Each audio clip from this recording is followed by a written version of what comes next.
Manipur gi lengak saugat patokle haina lauthokhiba National People's Party NPP gi MLA mari disqualify townaba tharakhiba case ka mari lenana NPP gi MLA mari dagi masagi oiba warol aiba cherol oina lakliba tang 13 fawbagi manungda Manipur Legislative Assembly ki Speaker Tribunal da pisalakna bakhanghankre Assembly ki Secretary MK Megajitna tha asigi marida thokpa notice amagi matungina NPP gi MLA oina Tamenglong AC dagi karakhiba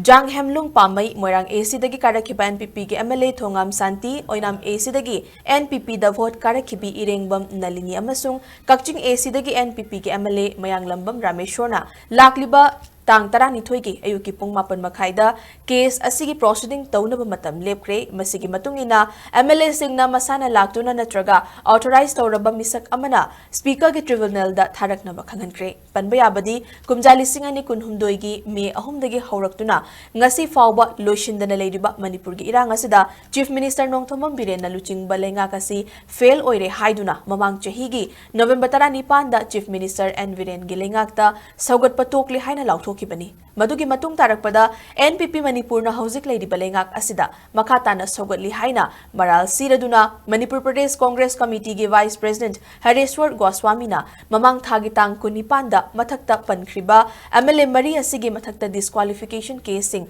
Manipur Legislative Assembly gi Speaker Tribunal da file tawkibani